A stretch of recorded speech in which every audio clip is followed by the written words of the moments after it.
Therefore, since Christ has suffered in the flesh, arm yourselves also with the same purpose, because he who has suffered in the flesh has ceased from sin, so as to live the rest of the time in the flesh no longer for the lust of men, but for the will of God. For the time already past is sufficient for you to have carried out the desire of the Gentiles, having pursued a course of sensuality, lust, drunkenness, carousals, drinking parties, and abominable idolatries. And in all this, they were surprised that you do not run with them into the same excess of dissipation, and they malign you.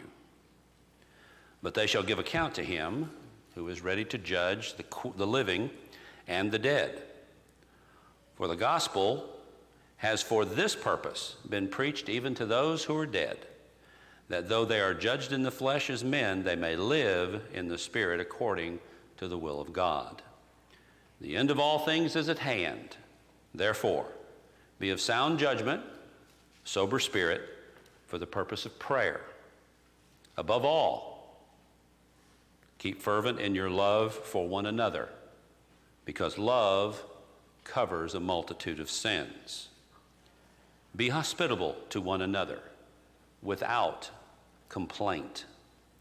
As each one has received a special gift, employ it in serving one another as good stewards of the manifold grace of God. Whosoever speaks, let him speak as it were the utterances of God. Whosoever serves, let him do so as by the strength which God supplies, so that in all things God may be glorified through Jesus Christ, to whom belongs all the glory and dominion forever and ever. Amen. So as we begin to look at this fourth chapter, as we begin to look at what it means to suffer as a Christian, and that's what this book is all about. From chapter 1 all the way through the end, chapter 5, this book is about suffering for Christ, living the suffering life. And Paul begins by exhorting us, since Christ did it, should be good enough for you. Should be something you should gladly entertain, suffering for Christ. So the question that's before us is, with the time that we have left in our life, how do we live our lives? Some of us may have 10 or 20 years left in our lives. Some of us may have 40 or 50 years left in our lives. How do we spend what Paul calls the rest of this time in the flesh? We have to spend it living for God.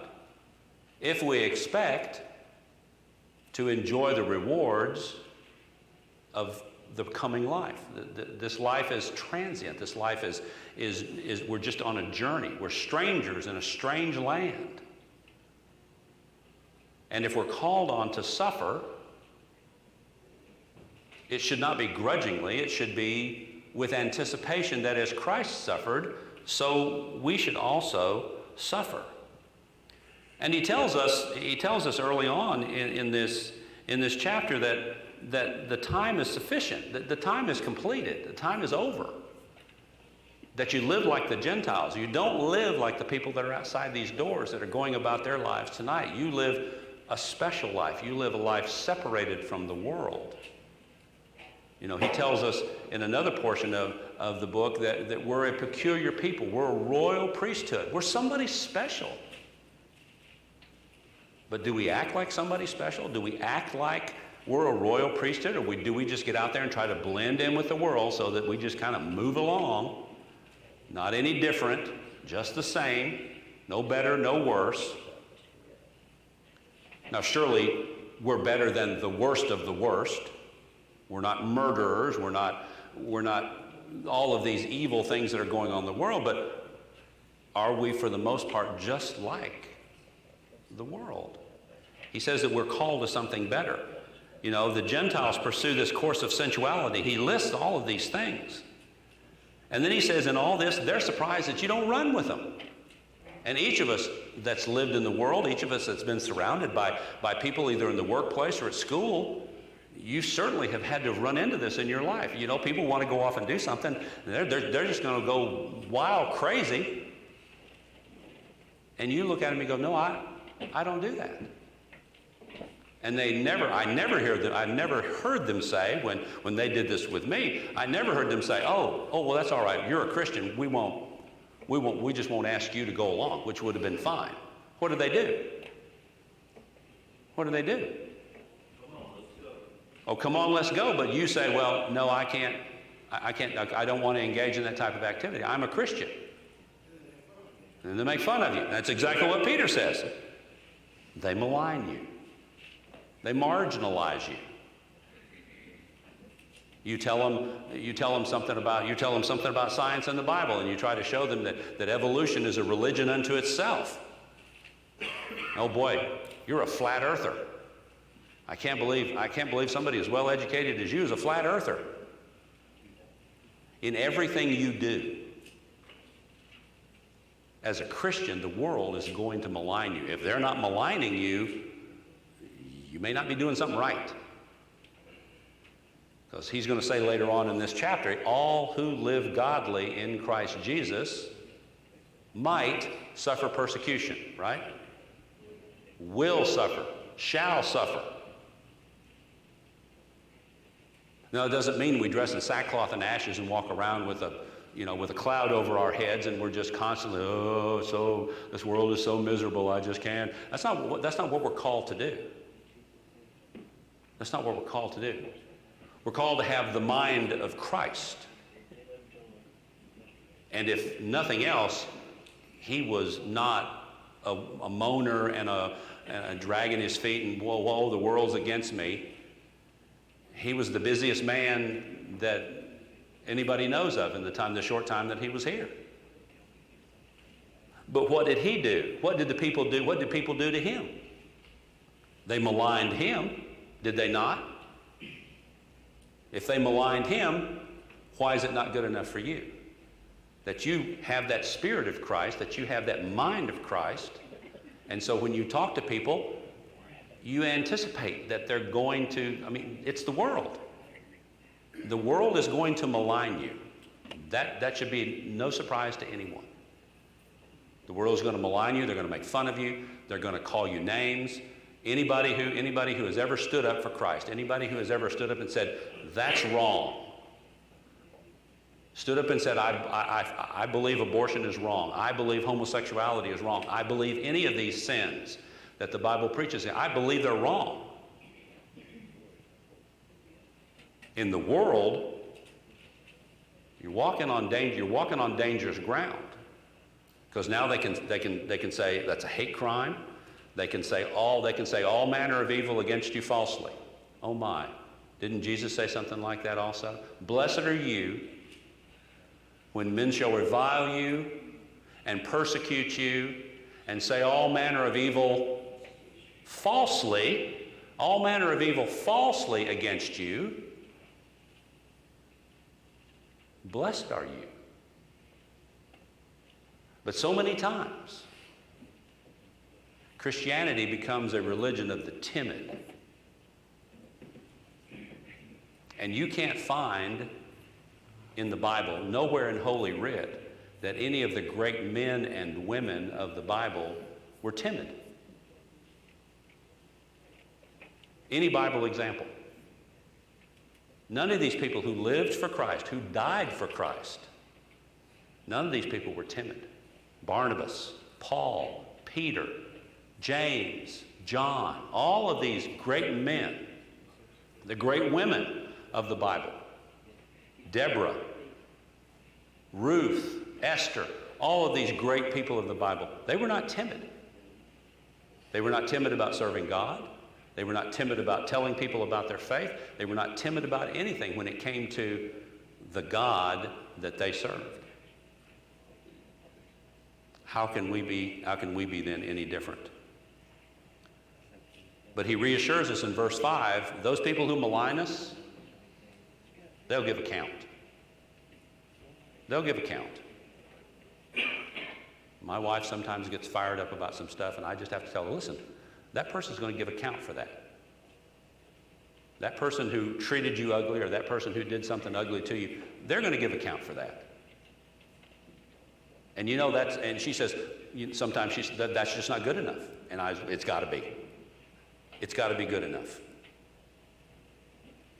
Because there are going to be people that are going to rain all over your parade. And the fact that they're going to be judged by him who is ready to judge the quick and the dead, some versions say, the living and the dead, that judgment's got to be good enough.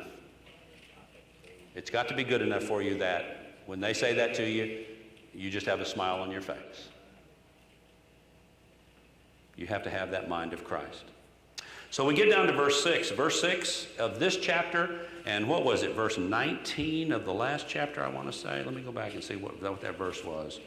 Yeah, verse 19. So verse 19 of the last chapter, chapter 3, and the 6th verse of this chapter have caused more problems in the religious world than just about anything I can think of. If you can think of something more serious, you certainly bring it up, because we can certainly talk about it. Now, what does verse 19 of chapter 3 say? Somebody read chapter 3, verse 19.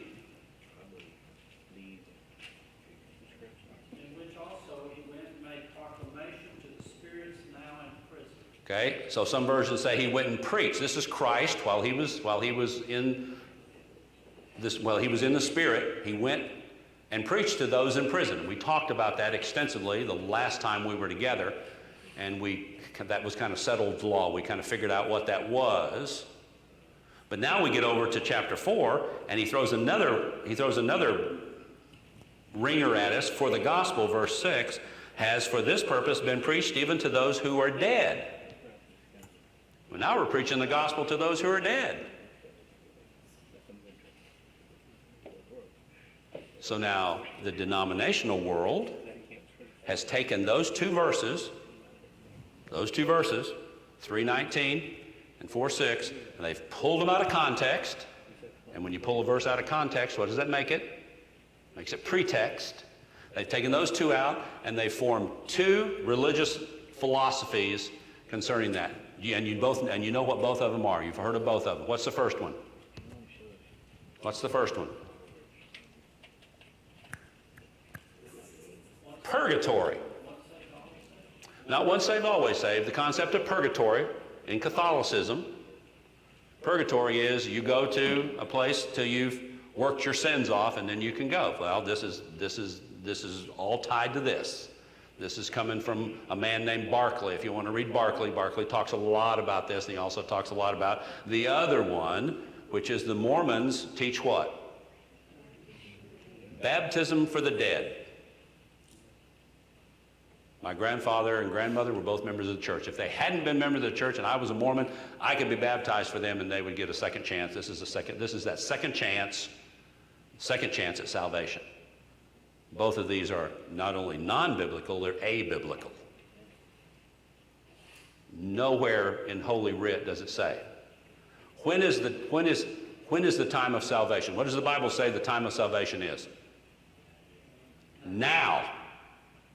While you're alive. Today is the day. Now is the hour. Not when you're dead. Today, if you will hear his voice.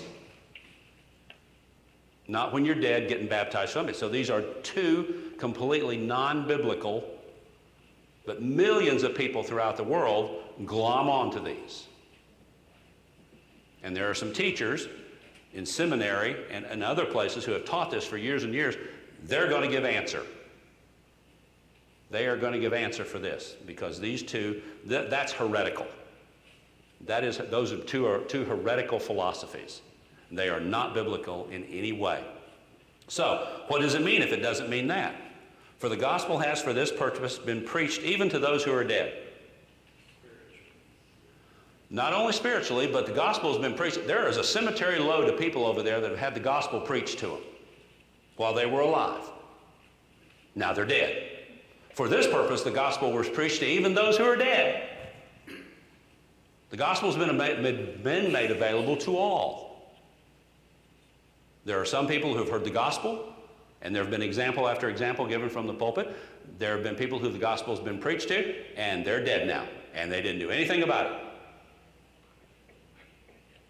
And Peter says he's going to judge the living and the dead. There's no second chance. When you're dead like Rover, you're dead all over. Get no second chance. Purgatory is the salvation's second chance, and that's clearly not what's being taught here.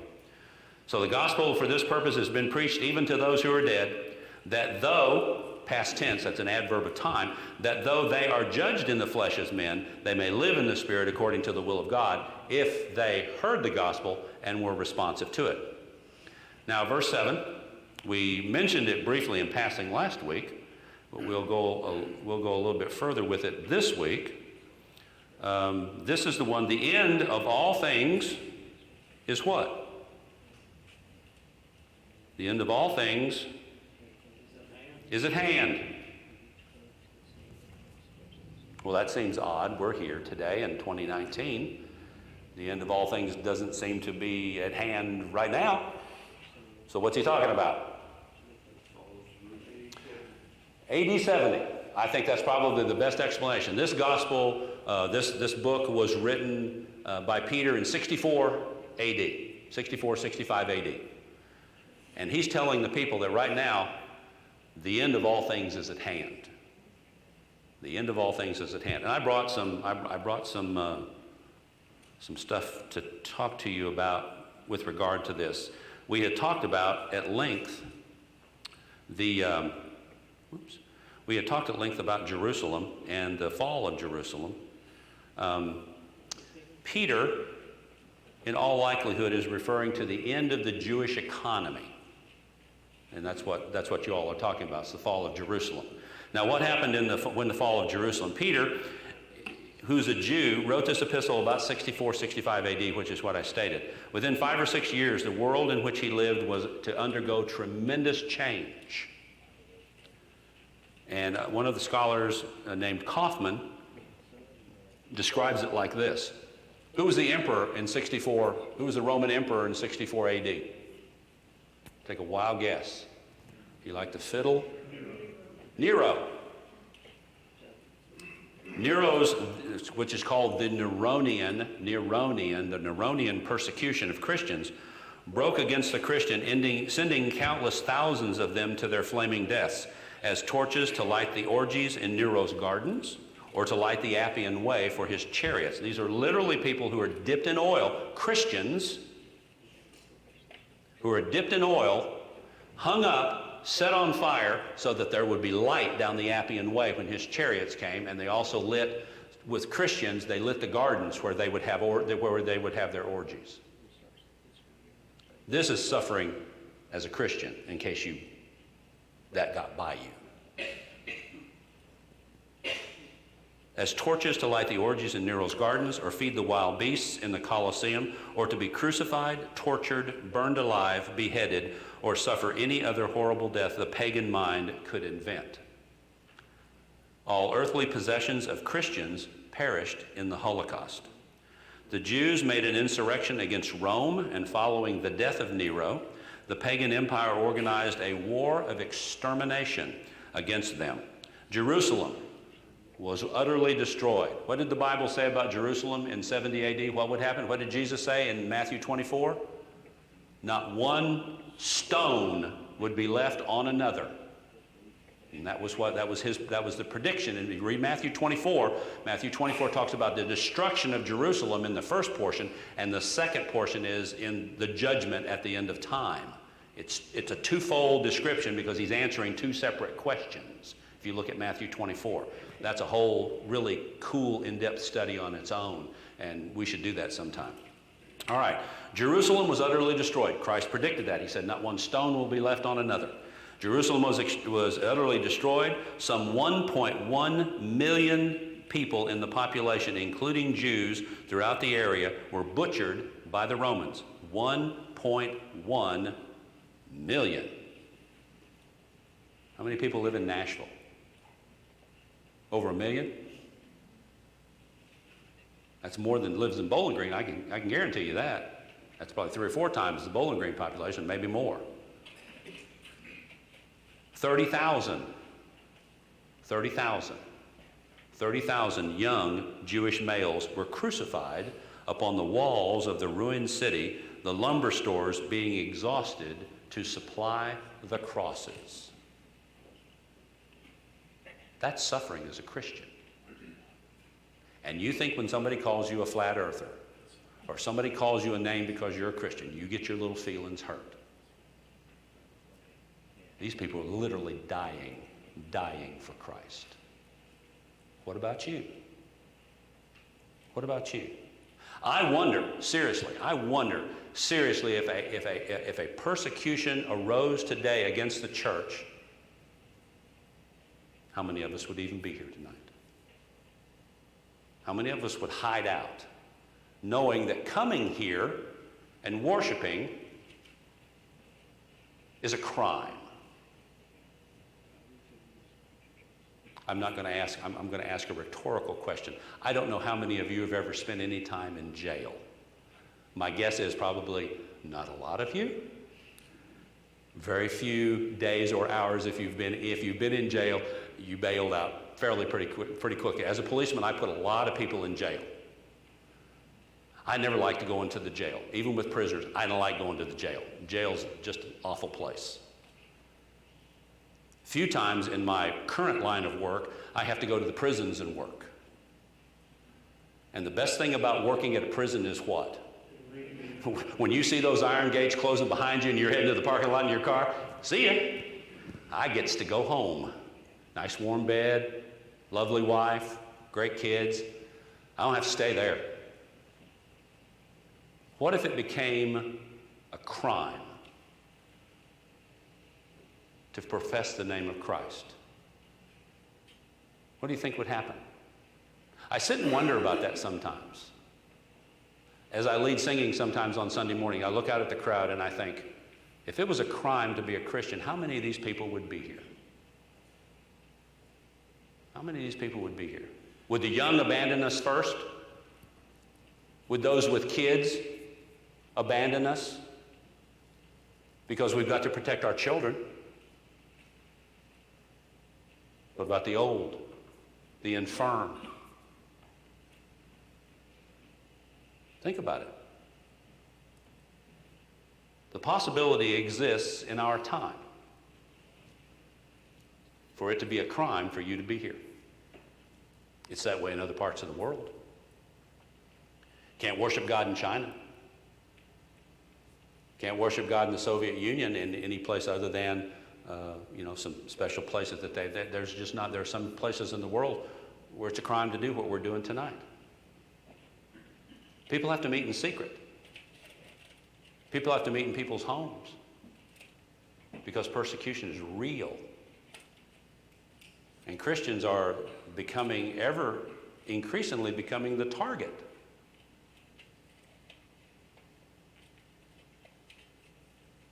What do we do? The nation of Israel perished in 70 AD, never to rise again until nearly 2 millennia later. The sacred temple, so dear to the hearts of Jews everywhere, was burned with fire, demolished stone by stone, and completely ruined, never to be rebuilt. The whole religious system of Israel, with its marvelous typical pre-configurations of Christianity, perished. Daily sacrifice ended. High priesthood came to an end. Judgment of God was vindicated against the nation that had officially rejected Christ. We've talked in Sunday morning classes at length about Joshua and Judges, and about how the people would continually fall away or turn away from God, and God would send them into captivity. And they would repent, and God would relent and let them come back, and they would sin again, and the same thing would happen over and over, and it's just like a broken record, all the way through Joshua, all the way through Judges. And then after the judges weren't sufficient at the end of that, what did they ask for? What did they say? We want a king, so we can be like everyone else. We can be like them. Those people that God had told them initially to destroy, they intermarried, Their men married our women. Their men married the Hebrew women. The Hebrew women married the pagan men.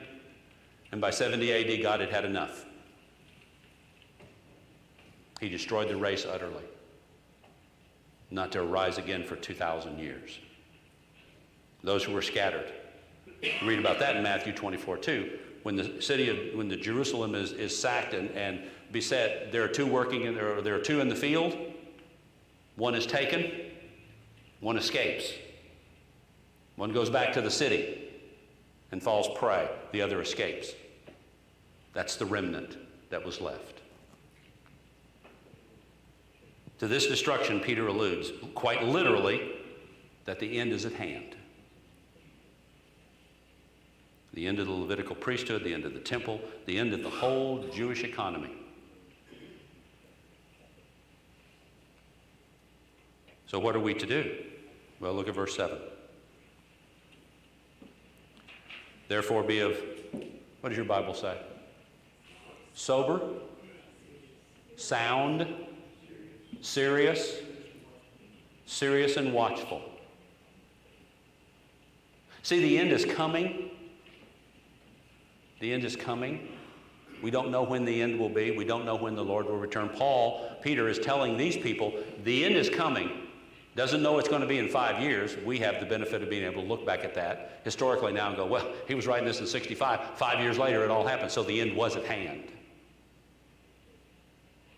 How long do we have? The end of all things is near. We're living in the final dispensation. We're living in the Christian dispensation. It's the last one. Paul tells us in the book of Thessalonians how it's all going to end. It's no mystery. The only thing he doesn't tell us is what? The when. If you knew when you were going to die,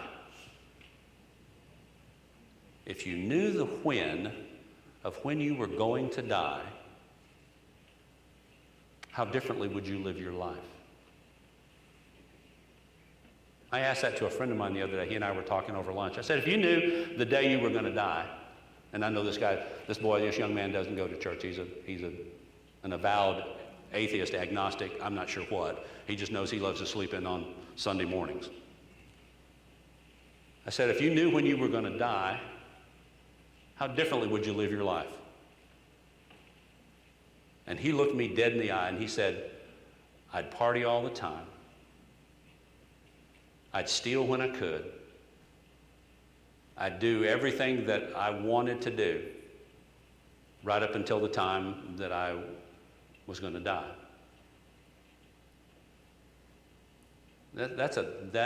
I said, he is of most men hopeless. This guy's he's 22, 23 years old. He's hopeless. He's got a fairly good work ethic. Surprised. Not a lot of millennials have exemplary work ethics. He has a good work ethic. But he's hopeless.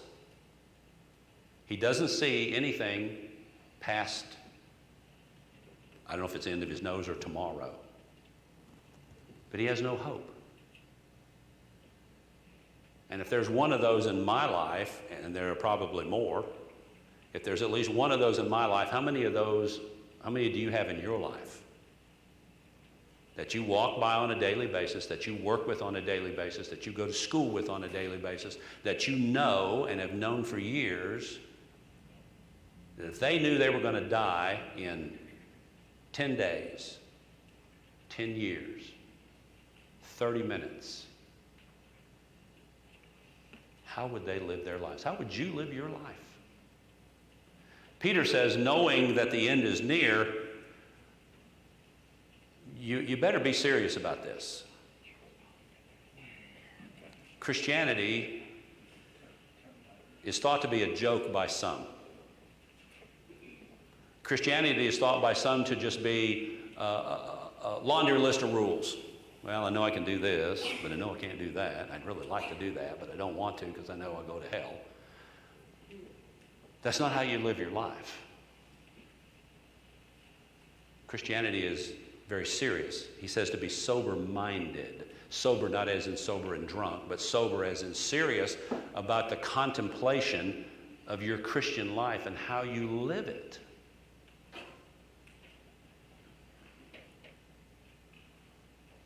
And he says, keep sound judgment and sober spirit for the purpose of prayer.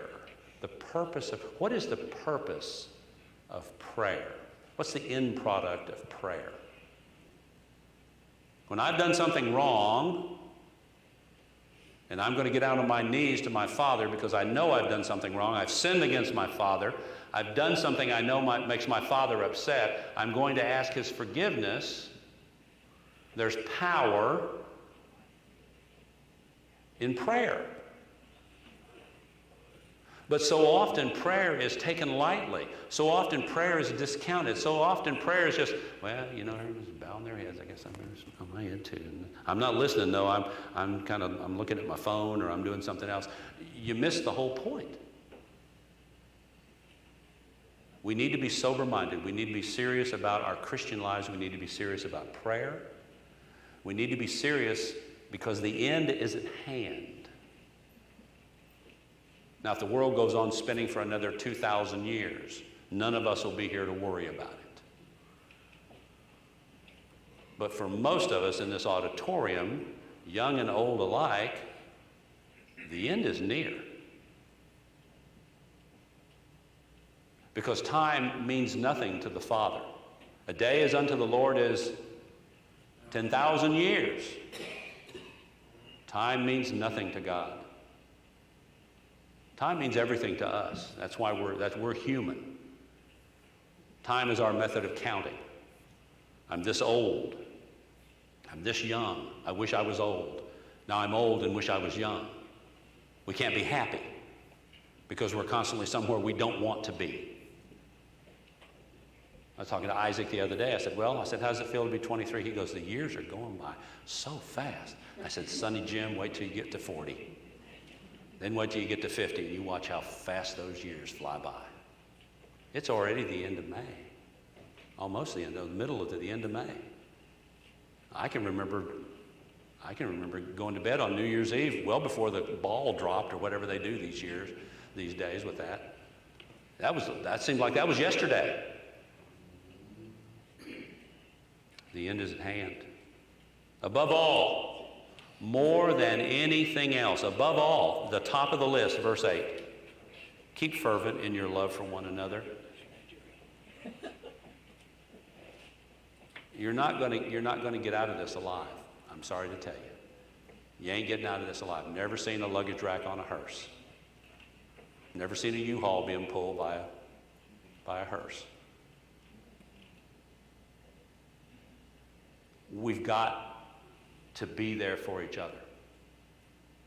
And it's interesting because one of the things, and the older people who are older than I am, those who are older in the audience have already discovered this. Those of you who are younger than I am will not discover this for a few years, but it will eventually come to you, I promise.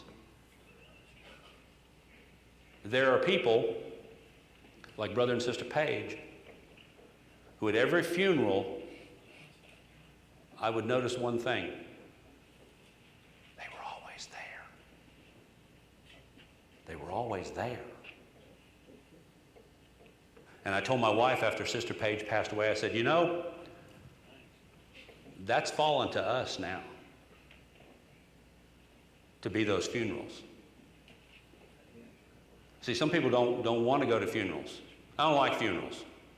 Don't like funerals. I've seen enough dead people in my life.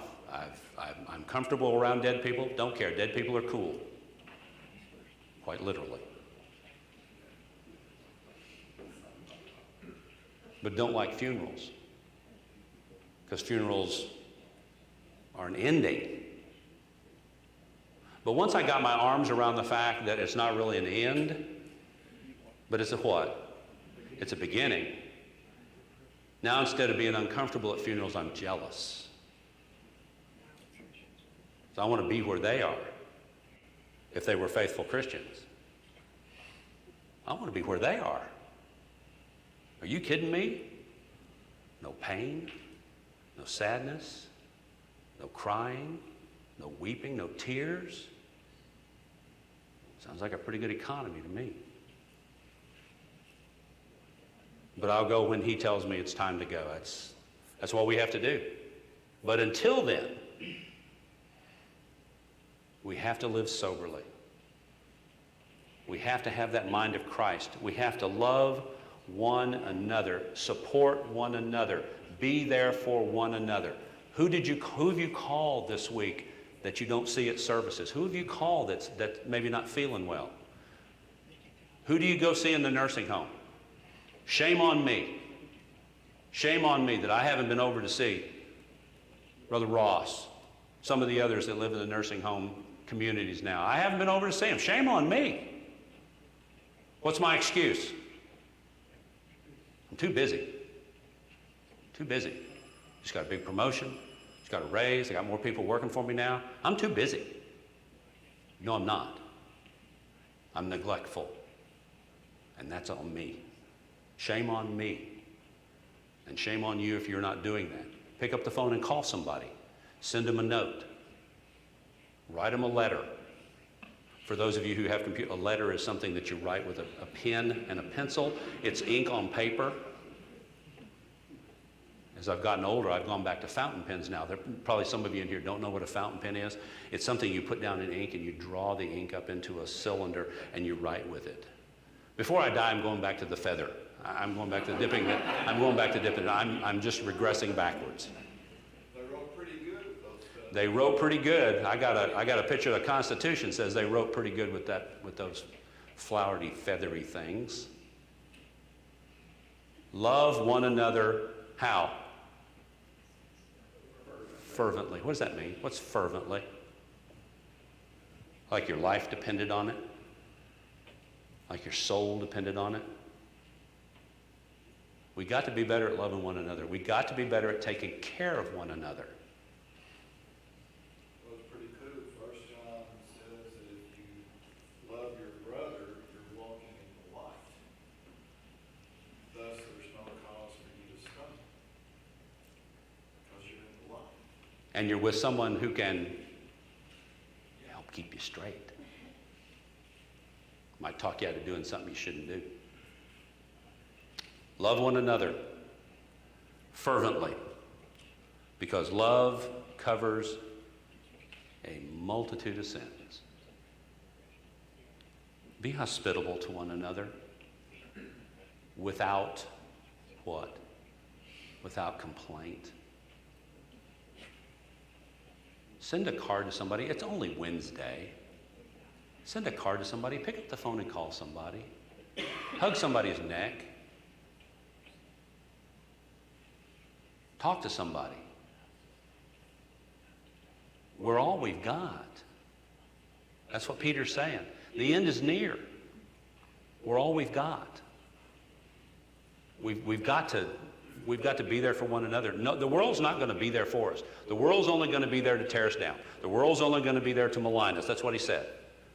The world's only going to be there because they're so full of themselves and what they want to do, and we're not joining them. We're not going with them. We're going the other way. And so they're going to malign us. And so basically he's saying, listen, you don't have to be out there by yourself. You got a lot of people that'll hug you, put their arms around you, tell you they love you, take you to lunch, buy you a brownie. Do something. Do something for somebody else. Get out of your comfort zone. That's what I tell my employees. If you're feeling uncomfortable about something, uncomfortable about doing something, do something you're uncomfortable doing. Get out of your comfort zone. Get out of your comfort zone. And when you look at yourself in the mirror and go, wow, that was quite an experience. Going to talk to somebody. Going to visit somebody. Going to call somebody. Get out of your comfort zone.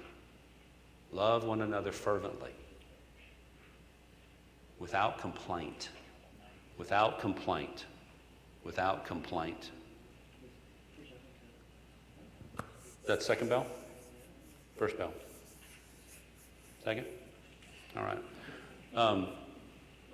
You got a break. Next week I'll be in Lubbock, so I won't be here Wednesday night for the special speaker.